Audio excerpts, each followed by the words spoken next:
हरहत सिद्ध सूर्य उपाध्याय साधु सर्व अर्थ के प्रकाशी मांगलिक उपकारी है। तिनको स्वरूप जान रागते भई जो भक्ति काय को नवाए स्तुति को उचारी है।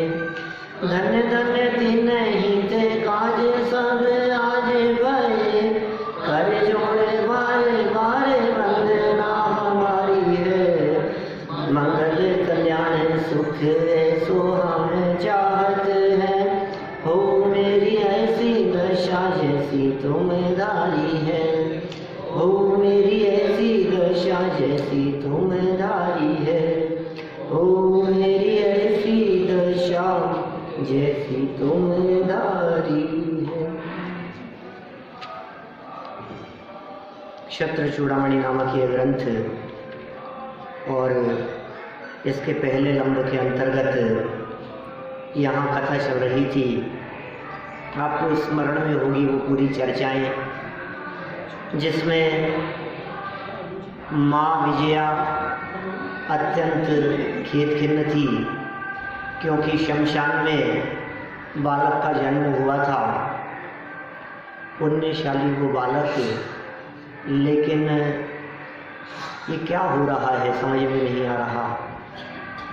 बालक का जन्म होते ही वन देवी दाई के वेश में वहाँ प्रकट हो गई और उसने उस बालक की प्रशंसा करते हुए माँ को आश्वस्त किया कि तुम चिंता मत करो, इसका लालन पालन तो इसके अपने क्षत्रिय कुल के अनुसार ही होगा।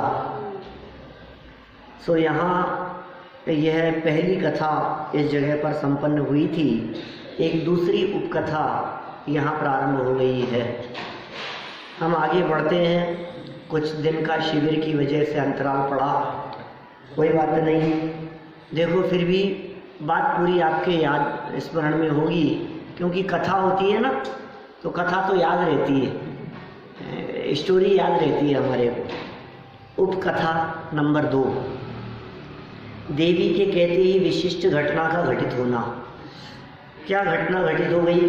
जैसे ही देवी ने कहा, इत्युक्ते कोपि दृष्टो भूद्विपृष्टा प्रेत सूनुकः सूनुं सूनृत योगीन्द्र वाक्यात् तत्र गवेषयन्। ऐसा कहते हैं कि रखा है मरे हुए पुत्र को जिसने, ऐसा, और सत्यार्थ मुनिराज के वचन से वहाँ पर जीवित पुत्र को ढूंढता हुआ कोई दिखाई दिया। इसका जीवित पुत्र ढूंढ रहा। हाँ, अब देखिए, आप मरे हुए पुत्र को तो रखा और जीवित पुत्र को वहाँ शमशान में ढूंढ रहा है। माने उसको भी किसी मुनिराज ने कही थी ये बात, उसको भी किसी मुनिराज ने ये बात कही कि तेरा मरा हुआ पुत्र जन्म लेगा, लेकिन तेरे को एक जिंदा पुत्र शमशान में मिलेगा। तो मुनिराज की कही हुई बात के ऊपर विश्वास करता हुआ वो सेठ, अभी सारी चर्चा तो आगे बढ़ेगी, कौन था, क्या कर रहा था, क्यों खोज रहा था, ये सब बात तो आगे प्रकट करेंगे। देखिए, देवी का कथन पूर्ण होते ही एक मनुष्य अपने मृत पुत्र को शमशान में एक और रखकर मुनि श्री के सत्य वचन पर विश्वास करके अन्य जीवित बालक को खोजने लगा। दूसरे एक बालक की तलाश करने लगा, दूसरे एक बालक को खोजने लगा जो जीवित बालक है, मुनि श्री के सत्य वचनों पर विश्वास करके। वास्तव में मुनिराज के वचन तो सत्य ही होते हैं। मुनिराज सत्य महाव्रत के धनी होते हैं, वे असत्य नहीं बोलते, इसलिए उनके वचनों पर विश्वास किया ही जाता है। जो असत्य बोले वो मुनि नहीं हो सकते। मुनिराज के जीवन में अहिंसा, सत्य, अचौर्य, ब्रह्मचर्य, अपरिग्रह ये मुख्य विशेष गुण हैं। वो दशा बहुत महान होती है मुनि अवस्था। तो मुनिराजों के वचनों के ऊपर श्रद्धा होनी भी चाहिए। सच में ये जितनी भी जिनवाणी के ऊपर श्रद्धा है, ये सब मुनि वचनों पर ही श्रद्धा है, क्योंकि ये जिनवाणी सिद्ध भगवान ने तो लिखी नहीं है, ये जिनवाणी अरहंत परमात्माओं द्वारा भी नहीं लिखी गई है, यह जिनवाणी गणधरों द्वारा भी लिखी नहीं गई है जो उपलब्ध दिख रही है, यह सब वितरागी संतों द्वारा ही लिखी गई है। जिनवाणी पर विश्वास करके हम मुनिराजों के सत्य वचन पर ही विश्वास करते हैं। मुनिराज सत्य महाव्रत के धारी हैं। एक बार मुनिराज के मुख से जो बात निकल गई का मतलब वो बात परम सत्य है। देखिए विशेषार्थ में क्या कह रहे हैं। हाँ देखिए, उसी राजपुरी नामक नगरी में, राजपुरी नगरी, नगरी वही, नगरी में गंधोत्कट नाम के एक सेठ निवास करते थे। नाम तो सबको पता ही था पहले से। गंधोत्कट एक सेठ हैं जो राजपुरी नगरी में रहते थे। उसके पुत्र तो होते थे पर जीवित नहीं रहते थे। से पहले भी कई पुत्र हो चुके थे, जीवित नहीं रहते थे। एक दिन श्री शीलगुप्त नाम के अवधि ज्ञानी मुनिराज नगर में पधारे। सेठ ने उनसे अपने पुत्र जीवित न रहने की बात कही। तब मुनिराज ने बताया कि अब जो पुत्र उत्पन्न होगा वह भी तत्काल मर जाएगा, किंतु उसे जब तुम शमशान में ले जाओगे तब तुम्हें वहां तत्काल जन्मा एक बालक मिलेगा। उसे तुम घर ले आना और उसका लालन पालन करना।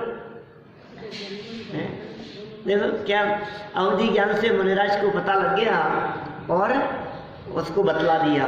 इसके पश्चात तुम्हारे जो पुत्र होंगे वे जीवित रहेंगे, उसको शमशान से लाओगे। देखो भाग्यशाली पुण्यशाली जीव जहाँ निवास करते हैं, जहाँ रहते हैं, वहाँ का वातावरण अपने आप ही अनुकूल हो जाता है। माने जब पुण्य का उदय एक व्यक्ति का विशेष दिखाई दे रहा है तो उसके आसपास में रहने वालों का सबका ही पुण्य का उदय चलने लगता है। ये सहज ही है इसी तरह का वातावरण, सब तरफ माहौल अच्छा हो जाता है। अब जीवन दर जहाँ जहाँ रहेंगे ना वहाँ सब अनुकूलताएं दिखाई देंगी सबके माहौल में। और जहाँ इसके पाप का उदय थोड़ा दिखाई दिया तो सब दिन ढलने जैसी स्थिति हो जाएगी। देखिए, अतः मुनि वचनानुसार सेठ अपने मृत बालक का अंतिम संस्कार करके नवजात शिशु की खोज कर रहे थे, जिसे रानी विजया ने देख लिया। इसको दाई की बात पे भरोसा हो गया क्या? देवी थी वो, तो ये भी अवधि ज्ञानी थी, देवी को भी अवधि ज्ञान था। अब क्या हो रहा है देखिए आगे।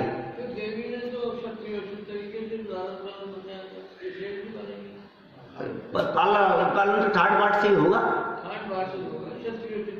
क्षत्रिय उचित ही कहेंगे उसे, और क्या। अभी देख, माँ विजया का देवी के वचनों पर विश्वास, अब विश्वास दृढ़ हो गया। देवी ने, यहाँ तो जंगल में कोई भटकने वाला नहीं दिखाई देता, दूर दूर तक सुनसान है, रात के अंधेरे में यहाँ जंगल शाएं शाएं करता हुआ दिखाई देता है। और यहाँ देवी ने कह दिया, इस गाय ने कह दिया कि क्षत्रियों जैसा इसका लालन पालन होगा, कोई आएगा ले जाएगा इसे। भरोसा नहीं होता था, लेकिन एक मनुष्य को आते हुए देखकर और मृत पुत्र को वहाँ अंतिम संस्कार कर कुछ तलाशते हुए देखकर इस बात पर भरोसा हो गया कि जो बात कही जा रही थी वह सत्य थी। देखिए वचनों पर विश्वास, 94 नंबर श्लोक। तद्दर्शनेन तद्वाक्यं प्रमाणं निर्णिनाय सा निश्चलात् अभिसंवादात् सुनो ही विनिश्चयः। उस रानी विजया ने उस सेठ को देखने से देवी के वचनों को प्रमाण सत्य समझा। निश्चय से, यह क्रमबद्ध पर्याय, हाँ ऐसा ही क्रम होना था। निश्चय से निश्चल, स्थिर और विसंवाद रहित वचन से वस्तु का निश्चय होता है। माता विजया ने गंधोत्कट को बालक की खोज करते हुए देखकर देवी के वचनों को प्रमाणित और सत्यार्थ मान लिया, क्योंकि प्रमाणित और विवाद रहित वचनों से वस्तु का कथन पर विश्वास होता ही है। प्रमाणित वचन हो और विवाद रहित वचन होंगे तो वस्तु के कथन पर विश्वास होगा ही। विशेषार्थ, किसी वस्तु, घटना अथवा कथन का निश्चय प्रत्यक्ष रूप से प्रमाणित हो जाता है तो उस पर प्रतीति श्रद्धा होती ही है। चतुर लोग परीक्षा करके अथवा प्रत्यक्ष अनुभव करके सत्य असत्य का निर्णय करते हैं। वास्तव में यथार्थ निर्णय करने के लिए यही पद्धति सुखद है। रानी विजया को देवी के वचन प्रमाणित हो रहे हैं, प्रमाणित दिख रहे हैं वचन। राजमुद्रा पहनाकर माँ का छिपना, देखो अब ये,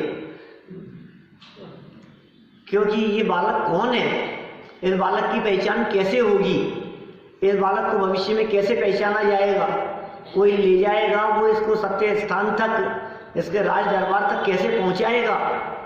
तो रानी ने राजमुद्रा उसे पहना दी और वहां छोड़ दिया। राजमुद्रा पहनाकर माँ का छिपना। ततो गत्यंतराभावा देवता प्रेरणाच सा पितृय मुद्रयोपेत माशास्यांतर्धात्सुतम। क्या कहा? तदनंतर वह रानी और कोई उपाय न देखकर एवं उस देवी की प्रेरणा से पिता की मुद्रा से युक्त पुत्र को आशीर्वाद देकर छिप गई। देवी का कथन सत्य है, ऐसा निर्णय होने पर माँ विजया अन्य कोई उपाय न होने से तथा देवी की प्रेरणा से राजा सत्येंद्र की राजमुद्रा माने अंगूठी अपने नवजात बालक को पहनाकर और उसे आशीर्वाद देकर वहीं छिप जाती है। क्योंकि अंगूठी दे दी, अब वो अंगुली में तो क्या आई होगी, अंगूठी में पहना दी होगी, जो भी जैसा भी है, या उसकी बंद मुट्ठी में वो अंगूठी दे दी होगी। हाथ में भी बांध सकते हैं, छोटे बच्चे की तो बंद मुट्ठी होती है ना, जन्मते बालक की, हाथ खोलना कहाँ भी आता है उसे, तो उसकी बंद मुट्ठी में पकड़ा दी होगी। जो भी हुआ हो, लेकिन देखिए कैसी परिस्थितियाँ। अब वो जन्मते बालक के पास राजा की अंगूठी राजमुद्रा सहित, कैसा स्वरूप है। जन्म हो रहा है शमशान में, लेकिन देखो कैसा दिखाई देगा उसे। विशेषार्थ, माँ अपने तत्काल प्रसूत पुत्र को परिस्थिति वश जब छोड़ती है तो उसे होने वाले अंतरंग असह्य दुख को वह स्वयं ही जान सकती है, अनुभव कर सकती है। कौन जाने उसके दुख को, आसान थोड़ी न है। जिसको अत्यंत कष्ट पाकर जिस बालक को जन्म दिया है उस बालक को छोड़ देना, बात दूध पीते बच्चे की नहीं है। जिस बालक को जन्म दिया है उसने, जिस बालक के जन्म के लिए 9 महीने इंतजार करती रही है, पुत्र जन्म होगा, पुत्र जन्म होगा, राजपुत्र होगा, उसके प्रति कितना स्नेह है, कितना वात्सल्य, और आज जन्म हुआ और जन्म होते उसे छोड़ देवे, आसान काम नहीं है। उस दुख को कहने अथवा लिखने में कोई भी समर्थ नहीं हो सकता है। देखो उसके दुख का कोई वर्णन नहीं कर सकता है, हमारे बस की बात नहीं है कि हम उसके बारे में आपको कुछ कह करके बताएं। देखिए, अपने हृदय पर पत्थर रखकर निरुपाय रानी विजया देवी की प्रेरणा से बालक के हाथ में राजमुद्रा पहनाती है। उसका उद्देश्य यह है कि बालक को उठाकर ले जाने वाला व्यक्ति ये जान ले कि यह बालक राजपुत्र है, जिससे उसका लालन पालन भी राजपुत्र जैसा ही हो। पुत्र को आशीर्वाद देने का उसकी दीर्घायु की कामना करने का माँ को जन्म सिद्ध अधिकार होता है। उस अधिकार का उपयोग करके चिरकाल पर्यंत जीवित रहो ऐसा आशीर्वाद देकर स्वयं लज्जावश वहीं झाड़ियों में छिप जाती है। चिरंजीव रहो कहते हैं। चिर मतलब क्या होता है? चिर मतलब बहुत लंबा। जो चिर मतलब चिरंजीव रहो, मतलब सुना कभी ऐसा चिरंजीव रहो? बड़े लोग आशीर्वाद देते हैं चिरंजीव रहो हैं? आजकल तो पता नहीं हैं, खुश रहो में बदल गया। अरे खुश रहो में भी बहुत कम हो गया, क्योंकि पाँव छूने वाले बहुत कम हो गए। अब कौन तो पाँव छुए और कौन किसको आशीर्वाद देवे हैं? क्या समय बहुत बदल गया है। खैर देखिए, चिरकाल पर्यंत जीवित रहो ऐसा आशीर्वाद देकर वो वहीं झाड़ियों के पीछे छिप जाती है। बालक पाकर अत्यधिक प्रसन्न हुआ कौन? गंधोत्कट सेठ। देखो अभी यहाँ नाम नहीं खुला था, अभी तक मूल श्लोक में नाम नहीं आया था। अभी तक तो नाम सिर्फ विशेषार्थ में व्याख्या करने वालों ने खोला था। श्लोक में तो नाम की चर्चा नहीं आई थी। अब यहाँ कह रहे हैं गंधोत्कटो पीतम पश्यन्नात्र दृश्यनायक हेदोन्वेषी जने दृष्ट किं वा न प्रीतये मणि। क्या कह रहे हैं? वैश्यों के प्रमुख, वैश्यों के वैश्य व्यापारी वर्ग, सेठ, बनिया, वैश्यों के प्रमुख ऐसा कहकर के ये सेठ शब्द को इंडिकेट कर दिया आचार्य देव ने। यहाँ ये गंधोत्कट सेठ था, राजपूत नहीं था, क्षत्रिय नहीं था, ब्राह्मण नहीं था। माने यहाँ कह दिया वैश्यों के प्रमुख, मुखिया। गंधोत्कट भी उस बालक को देखकर देखते ही रहे, तृप्त नहीं हुए। कितना सुंदर ये बालक है। और देखो जो जितने भाग्यशाली होते हैं उनका भाग्य उनके चेहरे पर भी झलकता है। फोटो में कितना सुंदर दिखाई दे रहा है। ये जो भी जितने भाग्यशाली होते हैं उनके चेहरे भी उतने ही भाग्यशाली होते हैं। तेज चेहरे के ऊपर दिखाई देता है। माने चेहरे के ऊपर दिखने वाला तेज उनकी विशेषता को दिखाता है, उनकी योग्यता को दिखाता है, उनके पुण्यशाली और भाग्यशालीपन को सूचित करता है। माने शारीरिक सुंदरता भी अपने आप में एक उसके विशेष पुण्य योग से है। जिसके विशेष पुण्य का उदय होता है उसके नामकरण का हीन उदय कैसे होगा? क्या भाई, सब कर्म एक दूसरे से मेल मिलाप करके उदय में आते हैं। उसका एक क्षयोक्षम भी अच्छा होगा, उसका शारीरिक योग्यता भी अच्छी होगी, उसका धन वैभव और बाह्य परिस्थितियां भी बड़ी अनुकूल होगी। बहुत भाग्यशाली दिखाई दे रहा है ये बालक देखते ही। नीतिकार क्या कह रहे हैं?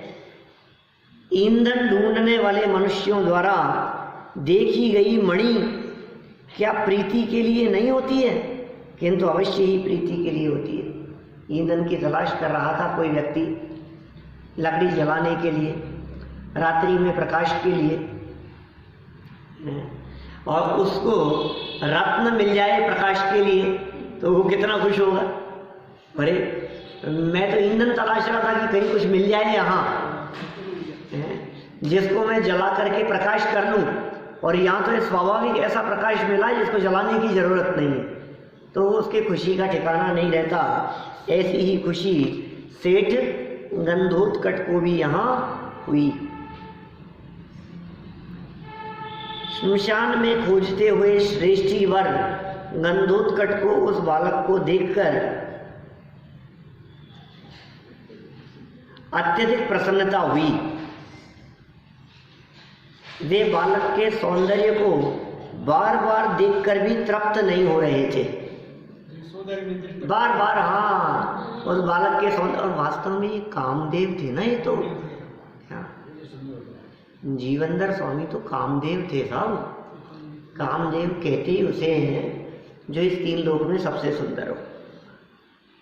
तो 3 लोक में इतने सुंदर, सर्वाधिक सुंदर, ऐसे सौंदर्य से युक्त उस बालक को देखकर मानो ये मुग्ध हो गए, देखते ही रह गए। 24 एट ए टाइम तो एक ही होंगे। हाँ, जैसे ईंधन की खोज में जाने वाले निर्धन व्यक्ति को यदि मणि मिल जाए तो क्या उससे अत्यधिक प्रसन्नता नहीं होती? होती ही है। कोई दरिद्री व्यक्ति है, गरीब व्यक्ति है, कुछ नहीं है उसके पास में, ईंधन की तलाश में गया हुआ है और उसे मणि की प्राप्ति हो जाए सहज ही, तो वह अत्यधिक प्रसन्न होता है। वैसा ही राजा ये सेठ आनंद से प्रसन्न हुआ, खुश हुआ। सेठ गंधोत्कच को भी उसी तरह का आनंद प्रकट हुआ। देखें जरा इसी बात को, उसके आनंद को ही थोड़ा और खोल कर कह रहे हैं। माँ का तो पाप उदय चल रहा है और बेटे का पुण्य उदय चल रहा है। माँ का भी क्या पापोदय कहें, अब पापोदय भी है, कुछ पाप मिश्रित पुण्य का उदय है। रानी से दरिद्र हो गई, रानी से दरिद्र हो गई, पाप का उदय तो था ही, और इसका भी पाप का उदय ही था जो ऐसी परिस्थिति में जन्म लिया। लेकिन पाप का उदय का पुण्य के उदय में बदल गया। देखो कहाँ तो पुण्य का उदय पाप के उदय में बदला था। राज दरबार से निकलकर विमान में बैठ करके जाना, विमान का टूट जाना, शमशान में गिर जाना, शमशान में अकेले पड़े रहना, ये तो तीव्र पाप का उदय ही है सब। कहाँ राजसी ठाट बाट को छोड़कर शमशान में आकर के पड़ जाना, ये तीव्र पाप कर्म का उदय। पुण्य के बाद उत्कृष्ट पुण्य के उदय की परिस्थिति पाप के उदय में बदल गई। लेकिन पाप का उदय कब पुण्य के उदय में बदल जाए, ऐसा भी हो जाता है। इसलिए हम कहते हैं पाप के उदय आने पर अत्यधिक अधीर होने की जरूरत नहीं है, क्योंकि कब आपके पुण्य का उदय वापस आ जाए तुम क्यों चिंता करते हो, आ जाएगा। और तीव्र पुण्योदय में अधिक खुश होने की जरूरत नहीं है, क्योंकि क्या पता कब पाप कर्म का उदय आ जाए। सहज रहो, समता भाव में रहो, सहज रहो, शांत रहो, ऐसा स्वरूप है भाई। ये जनमार्ग, ये जनवाणी की चर्चाएं, ये हमें सहज रहना सिखाती है प्रत्येक परिस्थिति में। कदम कदम पे आपको ऐसी पंक्तियां मिल जाएगी, होकर सुख में मग्न न फूले, दुख में कभी ना घबरावे, पर्वत नदी शमशान भयानक, अटवी से नहीं, होकर के सुख में फूले नहीं, दुख में कभी घबराए नहीं। मुझे तो मालूम ही नहीं मेरी भावना में क्या चल रहा है आजकल। मैं तो, मेरा तो देखना ही नहीं होता है, मैं रह ही नहीं पाता हूँ। आज फिर आएगा टीवी पर, जनवाणी चैनल पर 11 बजे। ऐसा माने कि पर्याय उसे ही कहते हैं जिसका उत्पाद व्यय होता रहता है। हाँ, उत्पाद व्यय तो पर्याय का लक्षण है। ये परिवर्तन तो होगा ही होगा, नियम से होगा ऐसा परिवर्तन। तो देखिए खैर क्या कह रहे हैं यहाँ, कहाँ तक आ गए अपन। उसके दुखों को कहने में कोई भी समर्थ नहीं है, ये हो गया था ना, नहीं इधर। हाँ, बालक को पाकर के वो बहुत प्रसन्न हो गया राजा ये सेठ गंधोत्कच। और अब देखें जरा इसके विशेष अर्थ में क्या कह रहे हैं बात। सेठ गंधोत्कच तो मुनिराज के वचनों पर विश्वास करके शमशान में किसी बालक को इसलिए खोज रहे थे जिससे कि भविष्य में होने वाले अपने बच्चे जीवित रहें। उनको कोई अच्छा बालक मिलेगा कि क्या होगा कि जो भी उनको तो कोई जो भी मिल जाए, ठीक है यार, मेरे आगे से मेरे बच्चे मरेंगे नहीं। आज तक ये होता रहा है, न मालूम 10-20 बच्चे मर गए होंगे, क्या हुआ होगा, कितने कितने बच्चे मरण को प्राप्त हो गए। तो बालक जीवंदर कुमार तो उनके बच्चों के जीवित रहने का निमित्त बनेगा, नहीं इतना सा भरोसा था। उन्हें न सुंदर बच्चा चाहिए था न राजकुमार, उन्हें तो मात्र एक बच्चा चाहिए था। क्या वो तो इसी उम्मीद से आया था कि हमें तो एक बच्चा चाहिए, न सुंदर से मतलब है न राजकुमार से मतलब है। संयोग से सेठ गंधोत्कच को अति सुंदर और वह भी राजपुत्र मिल गया। बच्चे के हाथ की अंगूठी देखकर सेठ को विश्वास हो गया कि ये राजपुत्र ही है।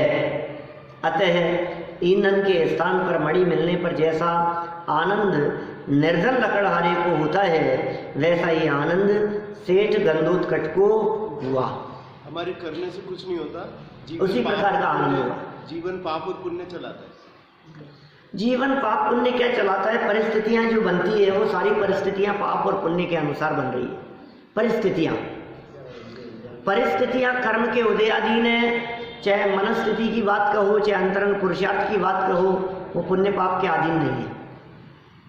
तीव्र पाप के उदय में भी पुरुषार्थ बहुत विशेष हो सकता है। यहाँ पर तो तीनों के पाप पुण्य का चल रहा है। हाँ, पर वही कह रहा हूँ, ये जो परिस्थितियां चल रही है, परिस्थितियां बन रही है, ये सारी परिस्थितियां पापोदय से है। ये सारी परिस्थितियां अनुकूल हो तो पुण्योदय से, प्रतिकूल हो तो पाप के उदय से। माने परिस्थितियों में हमारा बस नहीं चलता, लेकिन परिस्थितियां कैसी भी हो, पुण्य पाप कर्म का उदय, ये जीव दोनों ही प्रकार की परिस्थितियों में अपने स्वभाव का अवलंबन लेकर धर्म कर सकता है। पाप का उदय जीव को धर्म करने से रोकता नहीं है, बल्कि उल्टा है। पाप के उदय में इसको धर्म ज्यादा सूझता है और पुण्य के उदय में जीव को धर्म दिखता नहीं। इसलिए आचार्यों ने कई स्थानों पर, अपने दिगंबर संतों ने पुण्य के ऊपर चोट मारने की बात कही। बोले पाप को तो सारा जगत बुरा समझता है, हर पाप को सारा जगत ही बोलता यह पाप है। योगेंद्र देव की गाथा कह रहा हूं, योग सार ग्रंथ में लिखी हुई गाथा है, गाथा नंबर 71, 71 नंबर गाथा योग सार ग्रंथ की। क्या लिखा उन्होंने? हर पाप को सारा जगत ही बोलता यह पाप है, पर कोई विरला बुध कहे कि पुण्य भी तो पाप है। बोलो, ये कैसे दिगंबर संतों की, ये क्या वाणी है? ये कैसे लिख देते हैं? ऐसे वचन कैसे लिखे हैं? सैकड़ों वर्षों पहले लिखी हुई ये पंक्तियां।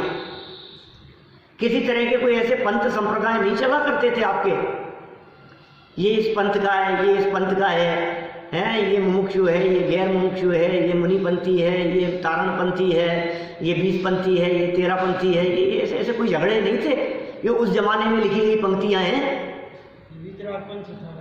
सिर्फ एक ही पंथ था, भगवान महावीर स्वामी का पंथ। भगवान महावीर स्वामी द्वारा बतलाया गया वीतराग पंथ। उस समय ये कैसी पंक्तियां लिखी है। आज भले कितना भी हठाग्रह करो और एक एक पक्ष को पकड़ करके एकांतवादी हो जाओ, झगड़ा करो, लेकिन सच्चाई तो छिपेगी थोड़ी। सच्चाई है ये। क्यों क्यों क्यों कहा उस पुण्य को पाप? क्योंकि पाप ज्यादा उलझाने अटकाने में समर्थ नहीं है, पुण्य फंसाने वाला है, मीठा जहर है। इसलिए पाप की तुलना में पुण्य को ज्यादा खतरनाक कह करके पुकारा। इसलिए बोले पाप के उदय में आपको ज्यादा सावधानी का क्या उपदेश देंगे, आप खुद ही सावधान रहोगे। पुण्य के उदय में सावधान रहना, कब दुर्घटना हो जाए पता ही नहीं लगेगा तुम्हारे को। क्या तीव्र पुण्य के उदय में, ये जो मजे मजे में तेज गाड़ियां दौड़ाते हैं, ये पुण्य का उदय चल रहा है, समझ लो आप, दौड़ा रहे हैं। लेकिन ज्यादा अटको मत उसमें, क्या पता कब एकदम झटके से गाड़ी पलटे और पाप का उदय आ जाए। पुण्य और पाप दोनों जुड़वा हैं, कोई छोड़ते नहीं है एक दूसरे को। पाप के बाद में पुण्य और पुण्य के बाद में पाप का उदय है, ये निरंतर आता ही रहता है। लेकिन सुनो, अभी जब पाप को पुण्य के समान कह दिया तो फिर कहा कि हम क्या करें, फिर हम किसे अपनाएं? बोलो अब बतलाओ। पाप और पुण्य दोनों समान है, अब आपको पाप का उदय चाहिए कि पुण्य का उदय चाहिए? सुनो, जो भी हो ज्ञानियों के जीवन में स्वभाव को देखते हैं। सुनिए, सप्तम नरक में रहने वाले नारकी, 7वें नरक में रहने वाले नारकी, पाप का उदय है कि पुण्य का? तीव्र पाप कर्म का उदय। उदय तो पाप का है। पुण्य के उदय से चक्रवर्ती पद पाया, भोगों में मरा नरक के। बोलो कैसे तीव्र पुण्य के उदय से चक्रवर्ती पद मिला था? अब भोगों में मरा कौन? सुभोम मरा, ब्रह्मदत्त मरा, 2 चक्रवर्ती मरे भोगों में, राजसी ठाट बाट के साथ में, और मर करके कहाँ चले गए? 7वें नरक में। 7वें नरक में। ओहो, कैसी परिस्थिति बन गई उनके साथ में? कहाँ चक्रवर्ती और कहाँ नरक, ठाट बाट भूग रहे थे यहाँ पर। चलो खैर कोई बात नहीं। मुझे तो ये कहना है, इस तीव्र पाप कर्म के उदय में भी, सातवें नरक की प्रतिकूल परिस्थितियों में भी जो जीव वहाँ रहकर भी भेद विज्ञान करके अपने स्वभाव का अवलंबन लेते हैं, वे जीव वहाँ भी सम्यक दर्शन की प्राप्ति कर लेते हैं पाप के उदय में। और तीव्र पुण्य के उदय वाले जीव हों, स्वर्गों में ठाट बाट में रहें, और पुण्य का उदय तो तीव्र दिखाई दे रहा है। अब क्या होगा इस पुण्य के उदय का? काम नहीं आएगा ज्यादा लंबे समय तक। ये अभी आया पाप का उदय। तहते चैथावर तन धरे, यो परिवर्तन पूरे करे। चढ़ाला पहली दाल की आखिरी लाइन, तहते चैथावर तन धरे। स्वर्गों में भी था, मर गया, मर करके स्थावर हो गया, एकेंद्रीय हो गया। लो अब क्या करें उस पुण्य का जो पाप में पहुंचा देवे। अरे वो पाप ही भला है जिस पाप के काल में हमें धर्म तो याद आता है, परमात्मा तो याद आते हैं, स्वभाव की तरफ दृष्टि देने की भावना तो जागृत होती है। एक अन्य मतावलंबी कवि ने लिखा है, ताके ऊपर सिल पड़े नाम हृदय से जाए, बलिहारीता पाप की पल पल नाम रटाए। धन्य है वो पाप जो पल पल हमारे को प्रभु स्मरण कराता है। हे भगवान, उठते बैठ, घुटने में दर्द हो ना तो भी उठते बैठते हे भगवान, हे प्रभु, भगवान याद आते हैं। हर तकलीफ में, हर पीड़ा में हे भगवान, हे भगवान, हे भगवान, भगवान याद आते हैं उसको। पुण्य के वजह वालों को बतलाओ कितने भगवान को याद करते हैं। तो ये परिस्थितियां अलग है, तो परिस्थितियों से ना देखो, अंतरंग पुरुषार्थ की प्रेरणा देने के लिए ये सारा प्रकरण है। देखिए क्या हुआ, राजपुत्र मिल गया, भाग्यशाली, अत्यंत सुंदर भी मिला और राजपुत्र भी मिला। बच्चे के हाथ की अंगूठी देखकर सेठ को विश्वास हो गया कि ये राजपुत्र ही है। अतः ईंधन के स्थान पर मणि मिलने पर जैसा आनंद निर्धन लकड़हारे को होता है, वैसा ही आनंद सेठ गंधोत्कट को हुआ, वैसा ही आनंद हुआ। बालक का नामकरण। देखिए आगे बढ़ते हैं, पर एक श्लोक और देख लेते हैं फटाफट। हर्ष कंटकितांगोय मादधानस तमंगजम जीवेत्याशीष मार्कण्य तन्नाम संकल्पय। क्या कह रहे हैं?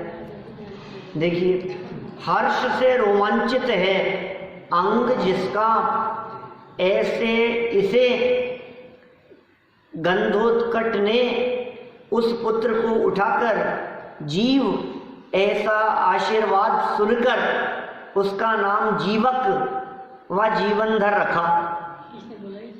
क्या? स्वयं नहीं बोला, जीव, जीव निकला उसके मुख से, ऐसा आशीर्वाद सुनाई दिया उसको, जीव। और ये जीवक नाम रखा के जीवनधर नाम रखा। देखो और भी कई बातें इस जीवनधर नामकरण से जोड़ी जा सकती है। जैसे समझिए, जिसकी प्राप्ति के पश्चात आगे पुत्र जीवेंगे, जीवन को धारण करने वाले होंगे, वो जीवनधर है। जो मरे हुए पुत्र को देख करके भी जीवित मिला, जीवनधर माने वो जीवित पने को सूचित करने वाला, उसको धारण कराने वाला। जिसकी प्राप्ति के बाद पुत्र जीवित पने को धारण करें, जीवन, जीवन माने जीवित रहना, धर माने धरना, तो जीवन धर। ऐसे ही वो बोले जीवित मिल गया, जीवक मिल गया है, जीवन धर मिल गया, जीवित पुत्र मिल गया। क्योंकि उसने तो जीवित पुत्र देखा ही नहीं। उसके तो जितने संतानों का जन्म हुआ उसने मृतक पुत्र ही देखा है, मरा हुआ ही देखा है। आज उसे जीवित पुत्र मिल गया तो सहज ही जीव ऐसा निकला, जीवनधर निकला, नाम ही उसका जीवनधर रख दिया उसने। जहाँ लोगों की मृत्यु होती हो वहाँ जीवन मिले। हाँ, जहाँ मृत्यु दिखाई देती हो, जहाँ लाशें दिखाई देती हो, जहाँ डेड बॉडी दिखती हो, वहाँ कोई जीवित दिखे, जिंदा दिखे, जीवन ले, जन्म ले, जन्म लेवे। ये तो बड़ा विचित्र ही संयोग है। खैर देखिए क्या कहते हैं यहाँ सरल अर्थ में, विशेष अर्थ तो लिखा ही नहीं। सेठ गंधोत्कट का समस्त शरीर उस राजपुत्र को उठाते ही अति आनंद से रोमांचित हो रहा था। ओहो, कितना खुश हुआ होगा। पुत्र जन्म की प्राप्ति का जो आनंद है वो बड़ा अपूर्व आनंद है। आचार्यों ने भी उसके उल्लेख किए। और मरे पुत्र जन्म लेवे तो तकलीफ कैसी होए, और एक हो गया और फिर दूसरा भी मरा हुआ हो, तीसरा भी मरा हुआ हो, चौथा भी मरा हुआ हो, और ऐसी परिस्थितियों में आगामी पुत्र जीवित होगा इसके मिलने पर, और वो मिल गया तो फिर आनंद का ठिकाना ही नहीं है। वैसे तो सेठ के लिए दुख में सुख है ना ये। दुख किस बात का है? खुद का पुत्र मर गया, खुद का पुत्र मर गया, मेरा दुख चला ही आ रहा था लंबे समय से। अभी तो आनंद के क्षण आ गए हैं, अब तो समय बदल गया है। सेठ ने चिरंजीवी भव ये आशीर्वाद भी सुना। सेठ ने सुन भी लिया, माँ ने आशीर्वाद दिया ना, क्या चिरंजीवी भव, ऐसा आशीर्वाद भी सुना। अतः उन्होंने उस बालक का नाम जीवक जीवनधर रख दिया। क्या जीवनधर नामकरण हो गया। फिर सेठ जो है उस पुत्र को लेकर के चले गए और सेठानी को ले जाकर के सौंपा, और पुत्र पा करके सेठानी का आनंद और ये सब परिस्थितियों की चर्चा फिर कल और आगे बढ़ाएंगे अपन, है ना। ये तो धीरे धीरे चलता रहेगा अपना तो प्रकरण। वैसे भी आज हमने बहुत ज़्यादा पढ़ लिया, आप लोगों को ऐसा लगेगा कि आज कितने श्लोक पढ़ दिए। आज कहाँ से किया था शुरू? 93 से 97 तक 5 श्लोक हो गए हैं। चलिए कोई बात नहीं, कल बढ़ेंगे।